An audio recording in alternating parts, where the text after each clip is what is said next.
고향 방문. 여러분 다 고향 가시나요? 오늘 안 가기로 하셨나요? 이번에는 돈도 많이 들고 교통도 밀리고 안 가시기로 하셨나요? 저도 고민 중입니다. 가야 되나? 평일에 좀 이렇게 차 안 미고 그럴 때 잠깐 다녀올까? 명절 때 가야 되나? 막 여러 생각이 교체합니다. 그런데 언제나 이 고향 방문하면은 설레이는 마음이 사실 있습니다. 설레이는 마음. 서울 인구가 약 1,000만쯤 된다고 그래요. 서울 인구가 1,000만쯤 되는데 그 중에 한 20%만 서울 사람이랍니다. 한 80%는 다 지방에서 올라오신 분들이래요. 그러니까 우리나라의 인구의 5분의 1 정도라고 해야 되나요? 5천만 잡고 5분의 1 정도가 서울에 모여 사는데 그 모여 사는 사람 중에 80%는 지방에서 올라와서 거하는 사람들. 예. 저도 그 중에, 여기는 서울이 아닌가요? 저도 그 중에 한 사람입니다. 저도 고향이 전북 고창인데 그곳에서 자라서 태어나서 자라다가 객지로 나와서 생활한 게 경기 지역에 와서 살게 된 게 오히려 고향에서 살았던 세월보다 훨씬 더 많이 살았어요. 제가 우리 이현수 강사님 목사 고시 시험 보는데 청원서를 쓰는데 거기에 뭘 쓰는데 거기 본적을 쓰는데 인천이 나오더라. 네가 왜 인천이냐? 자기도 모르는데 어쩌면 인천이래. 거기가 고향일까요? 아니죠. 우리 안성미 권사님은 저 어디죠? 집이 어디죠? 고향이? 강원도 아니 잘한데 통영 사람이거든요. 통영 사람. 근데 대화를 해보면은 사투리가 하나도 없어요. 서울 여자야. 서울 여자예요. 영락 없는. 저도 사투리가 하나도 없죠. 영락 없는 서울 남자.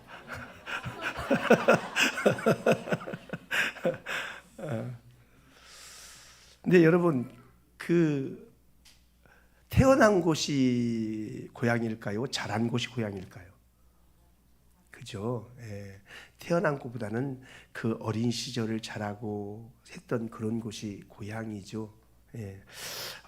오늘 예수님께서 고향을 방문한 이야기입니다. 예수님께 고향을 방문했어요.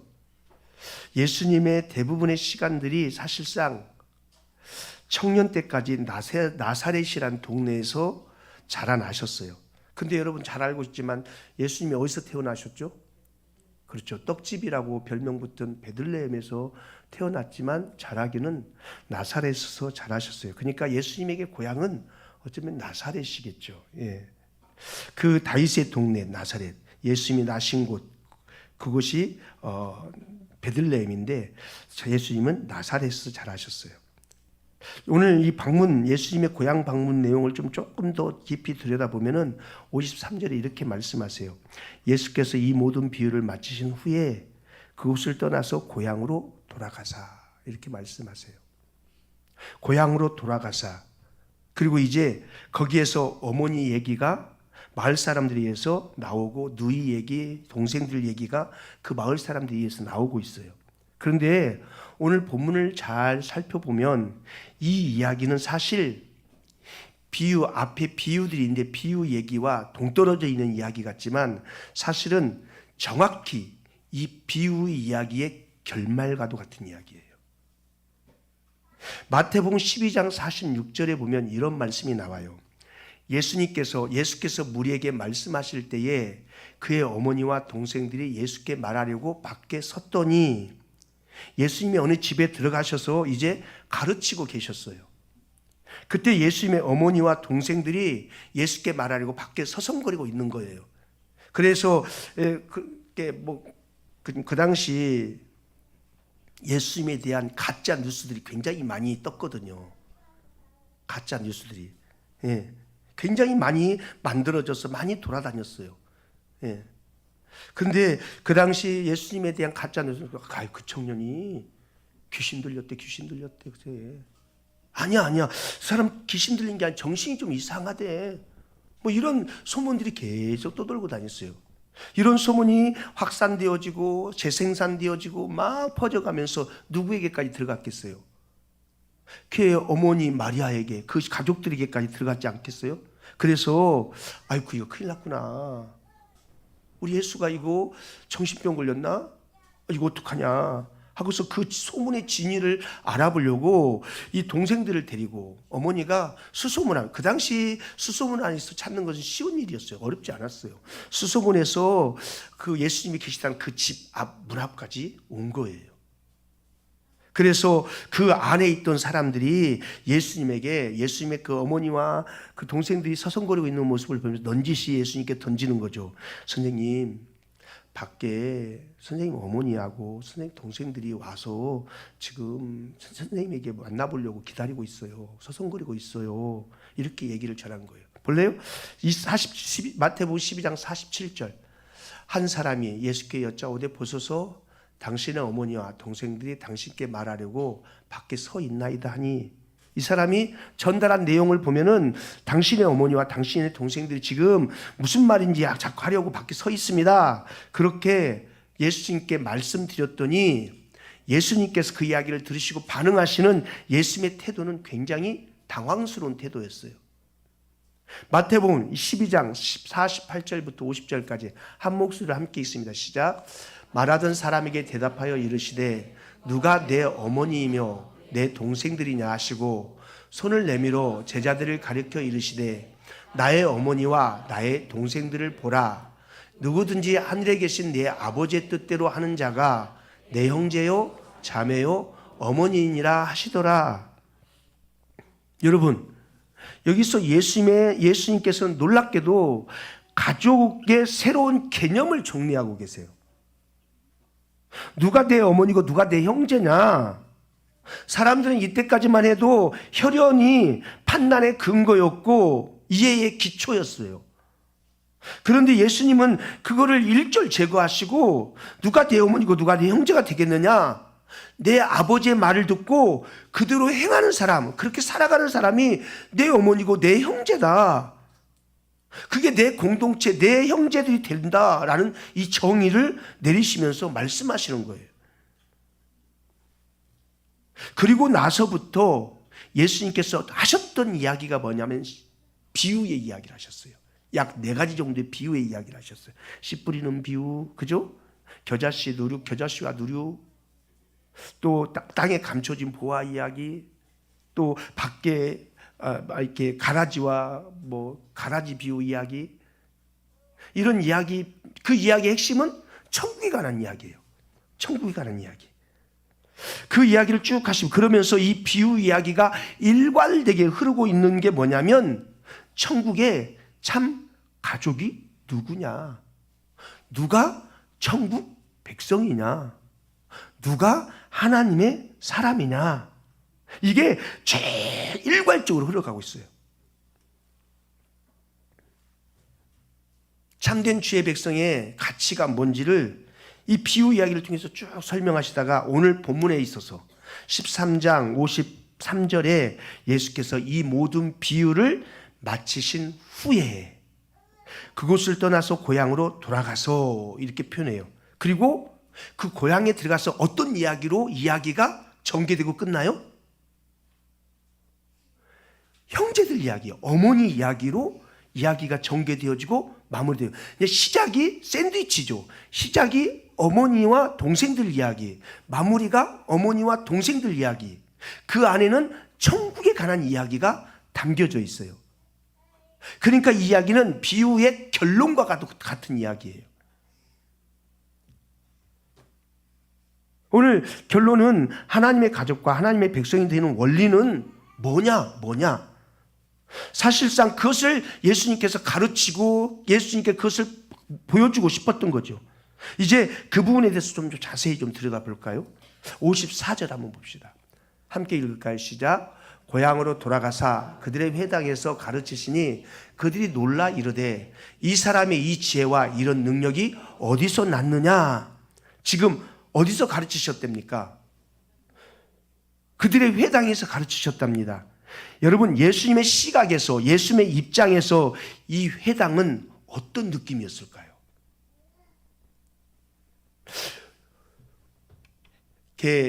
가끔씩 제 동기생들도 그렇고 외국에 나가 있는 사람들이 가끔씩 한국에 방문, 오랫동안 외국에 나가 있다가 고국을 방문하면 가장 먼저 그들이 가고 싶은 곳이 고향이랍니다. 고향을 가고 싶어 한대요. 자기가 예전에 살고 있었던 집을 방문한달지 가고 싶은 거예요. 그런데 여러분, 저도 그래요. 저도 정상적인 그리스도인이라고 한다면 고향에 가서 어디를 가보고 싶을까요? 어디 가고 싶을까요? 그렇죠. 자기가 신앙생활에 기초를 쌓았던, 신앙생활에 시작을 했던 고향 교회를 방문하고 싶은 마음이겠죠. 그 교회에 가서 그때 그 추억들을 저도 저 처음에 신앙생활했던 양산에 있는 그 교회, 지금도 그 목사님과 연락을 해요. 이제는 은퇴예요, 은퇴. 예. 근데 거기 가면 그때의 신앙이 확, 그때 내가 그때 어떻게 울었지, 어떤 눈물을 흘리면서 어떤 기도를 했고, 미팅도 했고, 반주자를 구하겠다고 청년 예배 안 드리고 미팅하러 왔던 사람이 저예요. 교회에 반주자가 없으니까 이 반주자 어떻게 하면 반주자를, 피아노도 사놨는데, 재정저축 막 털어가지고, 피아노도 사놨는데, 그렇겠죠. 예.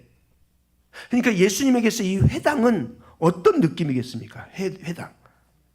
적어도 이 마을의 회당은 아버지 손에 이끌려져서 어렸을 때 드나들었던 그런 회당이었을 것이고, 아버지가 일찍 돌아가시고 난 다음에 어머니 손에 의해서 함께 출입했던 회당이었을 겁니다. 그런 의미에서 예수님은 회당 오빠였어요. 회당 오빠. 청년 시절까지 요즘 교회 오빠가 있듯이 청년 시절까지 아주 성실한 그런 회당 오빠로 그렇게 성장했을 겁니다. 게다가 지금 그 회당에 앉아서 이 말씀을 들으러 온 사람들은 예수님의 시야에도 낯선 사람이 아니에요. 그죠? 회당 안에 가봤더니 회당에 사람들이 모여져 있는데 그 회당 안에 사람들이 다 눈에 들어오는 거예요. 아, 저 어르신 벌써 저렇게 백발이 돼서 저렇게 많이 변하셨구나. 저 형님은 세월을 된통 맞았구나. 저 아주머니는 그렇게 곱디 고왔는데 아이고 허리가 굽어졌구나. 회당에서 말씀을 전하려고 가르치려고 할 때 그 시야에, 예수님 시야에 들어오는 사람들은 다 누군지를 알아볼 수 있는, 그 형편과 처지를 쭉 이해할 수 있는 그런 분들이었단 말입니다. 그런데 반대로 고향 사람들에게 회당에 들어와서 말씀을 가르치겠다고 하는 이 예수님은 어떤 모습이었을까요? 예수님이 어느 날 갑자기 와서 회당에서 가르치겠다, 율법을 가르치겠다고 서 있으니까 그 모습을 보면서 마을 사람들은 아마 그런 마음이, 야, 참 대견하다. 참 대견하다.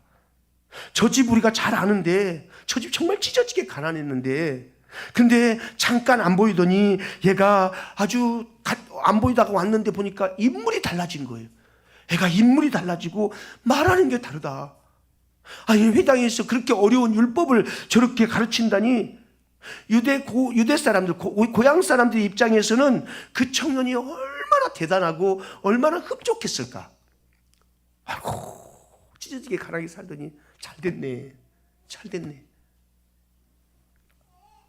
그래서 아마도 알고 있는 사람이 그렇게 좋은 얼굴 모습을 가지고 와서 가르친다고 하니까 그 대단한 마음과 그 흡족한 마음 때문에 어디 그래, 뭐 또 말씀 얼마나 잘 가르치나 한번 가볼까 하고서 이제 기대 반 설렘 반으로 그 회당에 모여 있지 않았겠습니까?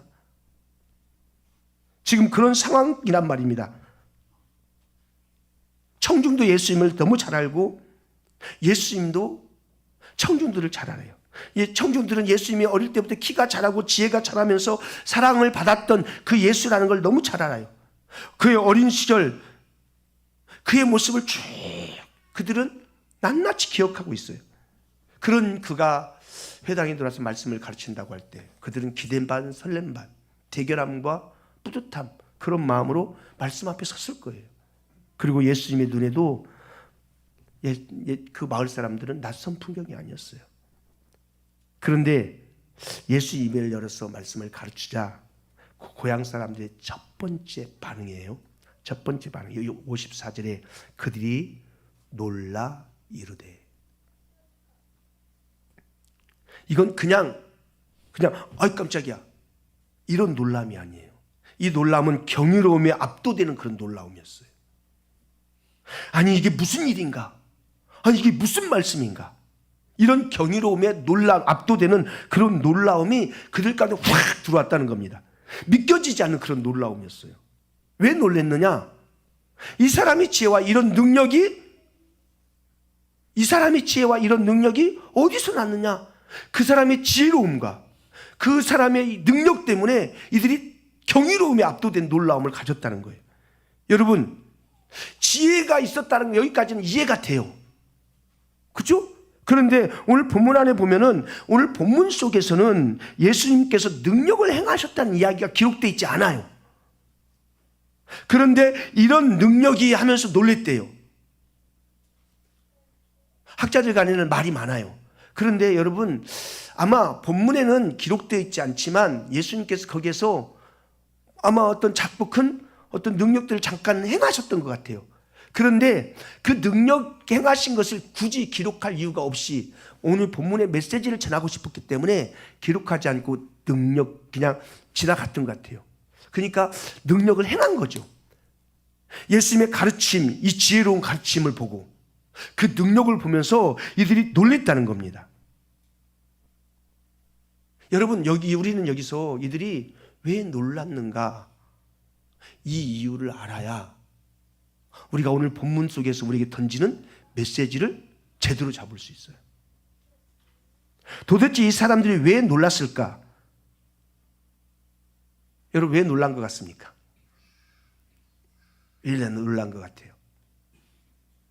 한번 생각해 보세요. 고향 사람들이 왜 예수님의 가르침과 또 그 능력 행하심에 압도되는 경이로움에 놀랐을까? 55절, 56절 한번 보십시오. 이는 그 목수의 아들이 아니냐? 그 어머니는 마리아, 그 형제들은 야고보, 요셉, 시몬, 유다라 하지 않느냐? 그 누이들은 다 우리와 함께 있지 아니하냐? 그런즉 이 사람이 이 모든 것이 어디서 났느냐 하고, 이게 놀람의 근거입니다. 지금까지 놀라는 이유가 뭐냐면 그들은 예수님에 대해서 너무 익숙한 거예요. 예수님에 대해서 너무 익숙한 거예요.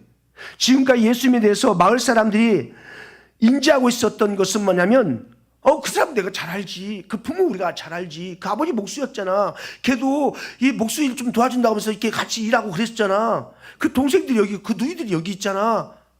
저 집 누구 집인지 알지. 그 익숙함이 있었는데 그 익숙함 속에서 예수의 가르침과 능력을 보고 놀란 거예요.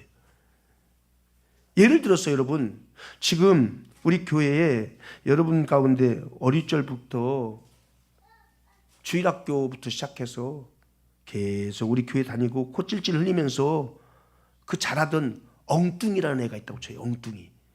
이름이 엉뚱이에요. 엉뚱이라는 애가 있다고 쳐요. 근데 얘가 대학교 들어가고 군대 갈 때까지 그렇게 우리와 함께 같이 잘 지내고 있어요. 그런데 어느 날 갑자기 잠깐 안 보여요. 한 1, 2년 안 보이더니 갑자기 나타났어요. 나타나니 자기가 성경을 가르치겠다고. 그래서 막 가르치는 거예요. 그래서 막 가르치다가 생뚱맞게 이런 말은, 사실은 내가 하나님의 아들이라고. 엉뚱이가 그렇게 말하면 여러분 어떻게 됐어요? 오, 할렐루야, 드디어 오셨군요. 이렇게 맞아지겠어요? 이 미친놈 아니야 하고 군밤 때리겠죠. 이게 정확한 반응 아니겠어요? 그죠? 너 미쳤니? 그러면서 아마 반응했을 거예요. 저는 이 고향 사람들이 그렇게 반응을 보이는 게 나는 지극히 이해가 돼요. 근데 문제는 뭐냐면 이 마을 사람들이, 이 고향 사람들이 예수님에 대해서 알고 익숙하다는 것이 뭐가 되었냐면 안타깝게도 걸림돌이 되고 말아버렸어요. 저기 다 알지. 마리아 그 집 맞지. 그 아버지 일찍 돌아가시고 아버지가 목수하시고, 정말 고생 많이 했지.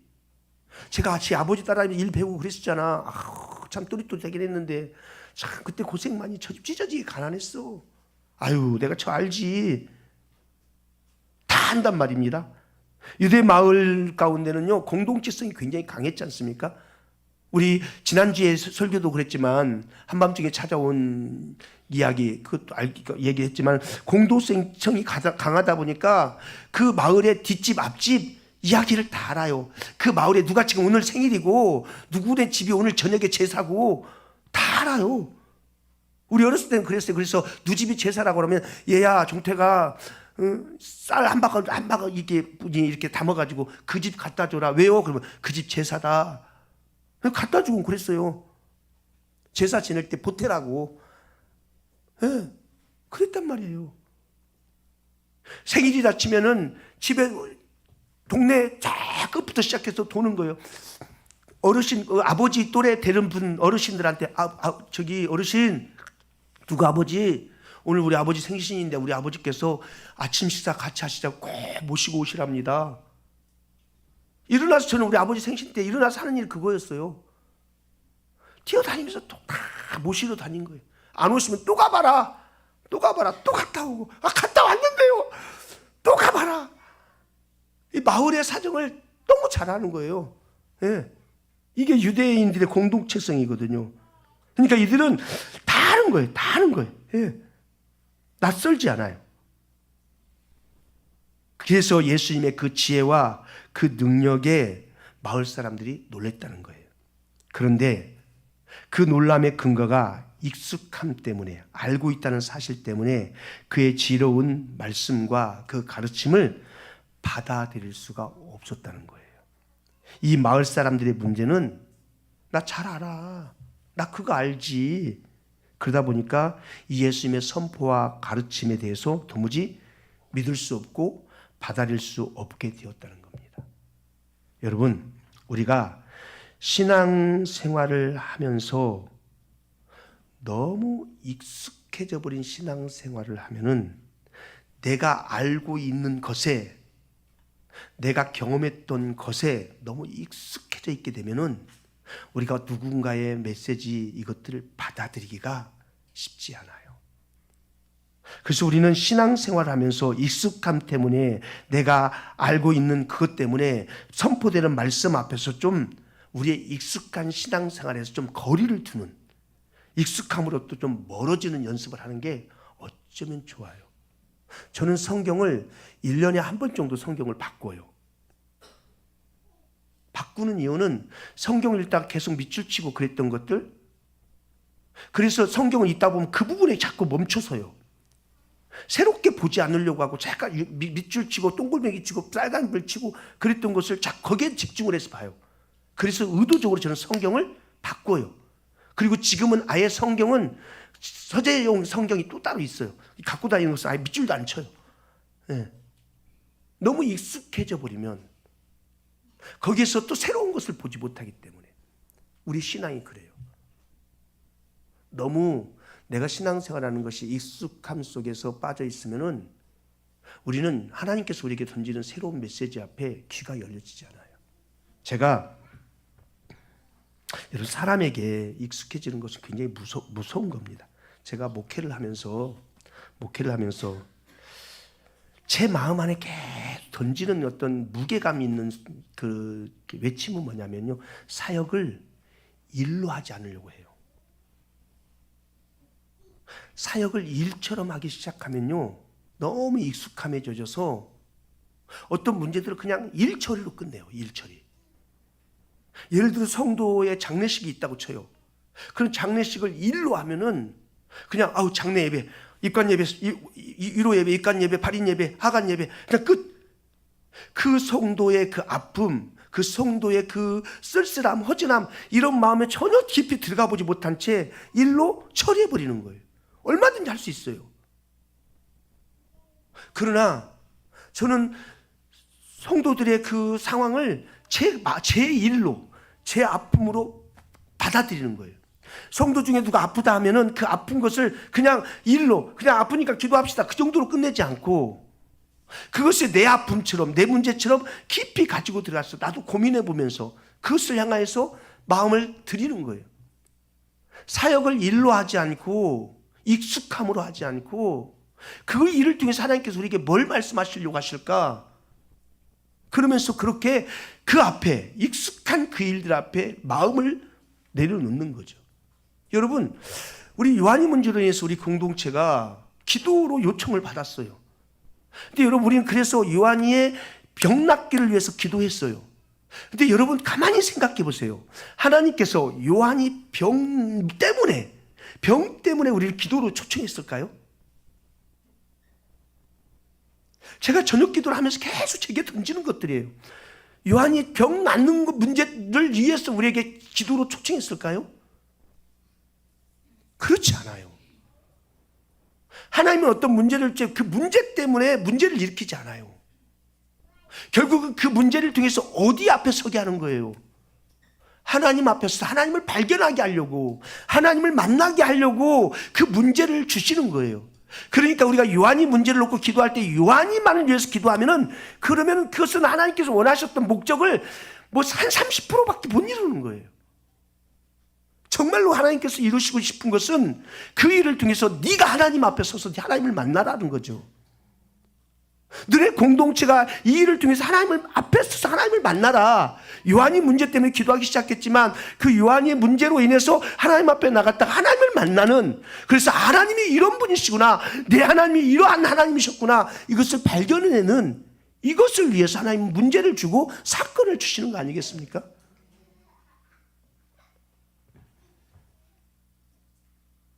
예수님의 고향 사람들이 예수님에 대해서 나 다 알아, 익숙해, 그것 때문에 그의 말이 들어올 수가 없었다는 거예요. 그래서 급기야 어떻게 됐습니까? 57절에 보니까 예수를 배척한지라. 여기 배척한지라 되어 있지만 여러분 성경의 밑에 각주에 보면 뭐라고 되어 있습니까? 시작. 예수로 말미암아 넘어진지라. 이게 헬라어로 스칸달리조라는 말이에요. 스칸달리조. 걸려 넘어지다. 그들의 익숙함, 그것 때문에 그들은 예수님의 그 익숙함에 걸려서 예수님의 지혜로운 말씀과 그 예수님의 그 놀라운 사역들을 보면서 받아들이지 못하는, 걸려 넘어져 버리는 그런 일이 이루어졌다는 겁니다. 그 익숙함이, 그 안다는 것이 예수님의 말씀이 선포되면서 그 말씀이 오히려 예수님의 하나님의 아들로 보지 못하는 스칸달리조, 걸려 넘어지는 걸림돌이 되고 말았다는, 이게 얼마나 불행한 일입니까? 너무 잘 알고 있는데 그 잘 알고 있음 때문에 깊이를 보지 못해버리는, 깊이 가운데 들어가지 못하는, 우리 신앙이 이럴 수 있다는 겁니다. 그런데 오늘 54절 56절에 걸쳐 마을 사람들이 똑같은 질문을 두 번을 해요. 그 질문 두 번 하는 게 뭡니까? 질문 시작. 못 찾겠어요? 어디서 났느냐? 54절 어디서 났냐? 56절 이 모든 것이 어디서 났느냐? 이 마을 사람들의 질문은 놀라움의 질문이었고, 불행하게도 그 놀라움의 질문의 근거는 익숙함과 안다는 사실 때문에 나왔던 반응이었고, 급기야 그들은 예수님을 스칸달리조, 배척하는 데까지, 걸려 넘어지는 데까지 이르게 됐어요. 그때 여기 어디서 났느냐라는 이 질문이 아이러니하게도 역설적인 거예요. 이 질문을 통해서 이들은 익숙함 때 이게 어디서 난 거요? 이렇게 질문했지만 오히려 이 질문을 통해서 예수님이 누구인지를 답하게 만드는 아이러니한 질문이었어요. 마태복음 12장 50절 한번 보십시오. 누구든지 하늘에 계신 내 아버지의 뜻대로 하는 자가 내 형제요 내 자매요 어머니니라. 여기서 예수님이 크게 두 가지를 설명하시면서 가르쳤죠. 누구든지 하늘에 계신 내 아버지 그랬어요. 여러분, 이 당시 유대 사회에서 하나님을 내 아버지로 부른다, 이건 뭐예요? 신성모독이죠. 신성모독. 말도 안 되는 겁니다. 그러면 예수님이 지금 자기의 아이덴티티, 자기의 정체성을 드디어 공개적으로 지금 밝혀내는 거예요. 누구든지 내 아버지 뜻대로 행하는 자가 내 어머니고 내 형제다, 이렇게 말하는, 내가 그럼 누구라는 얘기예요? 내가 그 하나님의 아들이란 얘기예요. 곧 내가 하나님이란 얘기예요. 그런데 이 대답이 어디에서부터 나오게 됐다고요? 어디서 났느냐. 여기서부터 설명되기 시작했다는 거예요.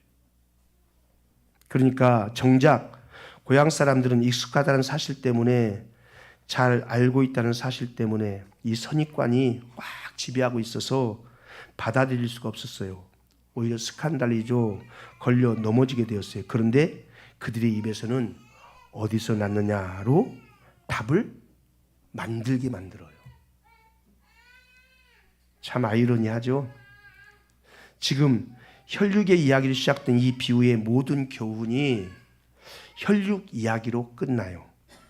그러면 예수님께서 이 혈육의 이야기를 통해서 드러내고 싶었던 진실, 진리가 뭘까요?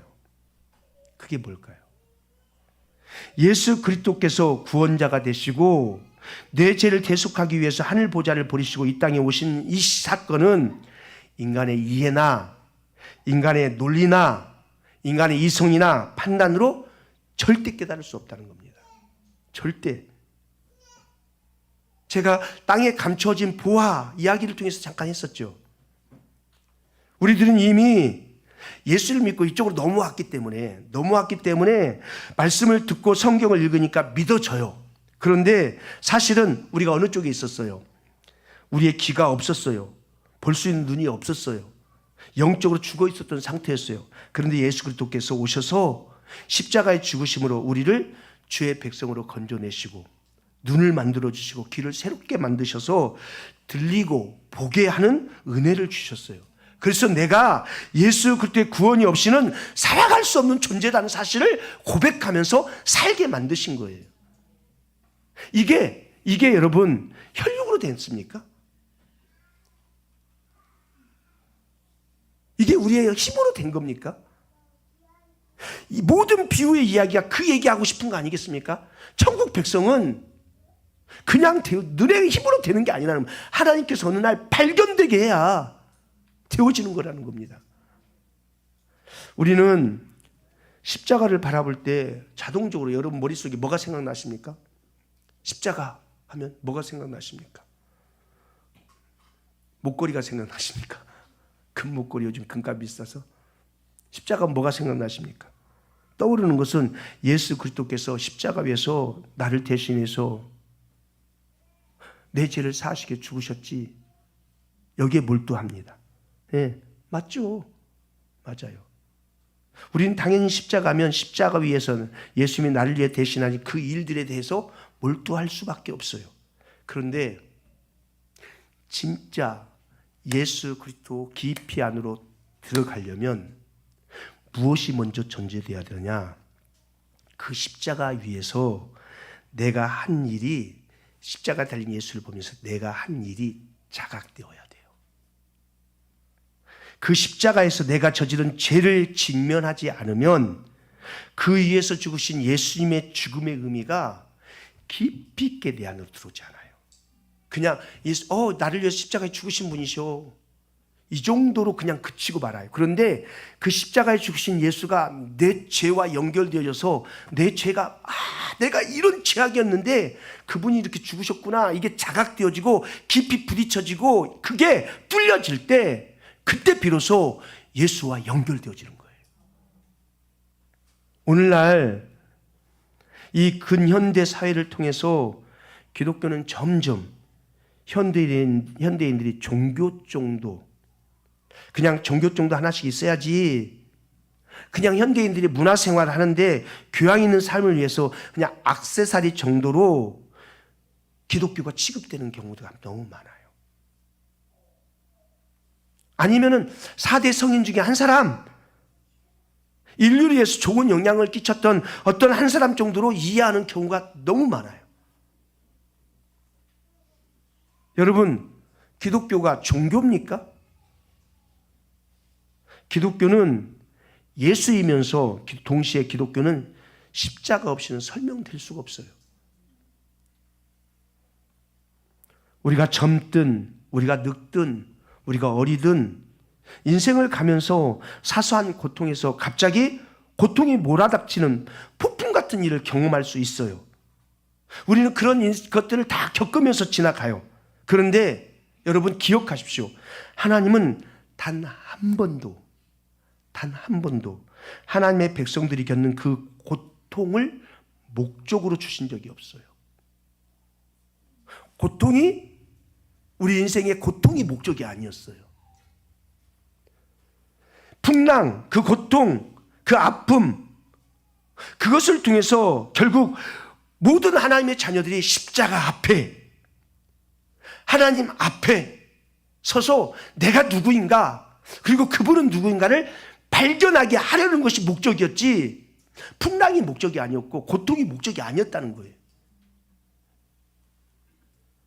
하나님의 참된 의도는 그 고통과 그 풍랑을 통해서 십자가 앞에서 내가 하나님과 맞닥뜨려지는 거, 이게 목적이에요. 그래서 인류는 누구를 막론하고 배웠던 배우지 못했던, 그건 우리가 사는데 본질적인 게 아니에요. 배움, 못 배움, 이게 본질이 아니라고요. 잘 살든 못 살든 그건 우리가 일당을 살아가면서 그게 본질이 아니라고요. 그런데 보세요, 우리는 본질이 아닌 이것을 올인하며 산다니까요. 잘 배워야 되고 더 잘 살아야 되고. 하나님이 이 땅에 우리를 놓으실 때 잘 살고 못 살고 그게 목적이겠어요? 하나님께? 많이 배우고 안 배우고 이게 목적이겠어요? 아니에요. 인생은 두 가지밖에 없어요. 십자가에서부터 출발했느냐, 십자가에서부터 출발했느냐, 십자가를 통과했느냐, 십자가를 통과하지 못했느냐, 이 싸움인 거예요. 이게 본질이에요. 이게 다른 것은 이 본질을 향하여 가는 어떤 도구들이에요. 도구들. 근데 우리는 이 본질을 놓쳐요. 도구에 머물러서 거기에서 전전긍긍하면서 십자가 앞으로 가지 못하고 있는 거예요. 관통하지는 못하고 있는 거예요. 고린도전서 12장 3절에 그렇게 말씀합니다. 누구든지 성령으로 하지 않고는 그리스도를 주라 시인할 자가 없다, 이렇게 말씀합니다. 그런 것처럼 우리가 누리는 십자가의 경험, 구원의 은총은 내게서 생산된 것이 아니라 내게 근거된 일도 없어요. 하나님의 전적인 계획과 구원의 섭리를 통해서 성령께서 내게 허락하신 일이에요. 그러니까 우리는 여기에 내가 이 십자가가 얼마만큼 연결되어져서 가는가, 이 십자가를 통해 내가 얼마만큼 하나님 앞에서 하나님의 그것을 발견하고 사는가, 이게 더 중요하다고요. 우리는 인생을 살면서 익숙한 것들, 세상살이에 익숙한 것들에 의해서 가장 가치 있는 것들을 받아들이지 못하고 있어요. 우리 옛날 어린이 찬송가에 여러분도 다 아시죠? 돈으로도 못 가요 하나님 나라, 힘으로도 못 가요 하나님 나라, 능으로도 못 가요 하나님 나라, 힘써서도 못 가, 뭐 그런 거 있잖아요. 어떻게 간대요? 거듭나면 가는 나라, 하나님 나라. 이 거듭남이 어디에서 와요? 어디에서? 이 거듭남이 십자가를 통과하지 않고서 와요? 이 거듭남이 십자가 앞에서 내가 얼마나 죄인인가 이것과 맞닥뜨리지, 내 죄가 자각되지 않는 상태에서 거듭남이 일어나요? 아니잖아요. 그런데 그 거듭남은 내 노력이에요? 하나님께서 성령을 부으셔야 일어난 사건 아니에요? 여러분, 예수님을 어떤 분으로 만나고 계십니까? 그냥 좋은 윤리 선생님으로 만나고 있습니까? 아니면 내가 본받아야 될 그런 좋으신 분으로 만나고 있습니까? 우리는 그 예수의 심장 속으로 온전히 들어가지 않으면은 그 십자가 앞에서 아담 속에서 저질렀던 그 죄악과 만나지 않으면은 예수님의 죽음은 그 의미가 우리에게 진솔하게 다가올 수가 없어요. 십자가를 통과하지 못한다는 말입니다. 그래서 우리 신앙은 십자가와 맞닥뜨리는 싸움이에요. 그냥 교회 왔다 갔다 하는 싸움이 아니고요, 십자가와 맞닥뜨리는 싸움이에요. 십자가로부터 출발되어지고 십자가를 통과하고 십자가로 해석되어지고, 그게 건강한 신앙, 그게 생명 있는 신앙이라는 거예요. 오늘도 이 설 명절을 보내면서 우리 주님의 가족으로 산다는 것이 얼마나 귀한 건가. 주님의 형제로 자매로 산다는 게 얼마나 복된 것인가. 이것을 우리가 생각하면서 이 설 명절을 지나갈 수 있기를 주님의 이름으로 축복합니다. 하나님,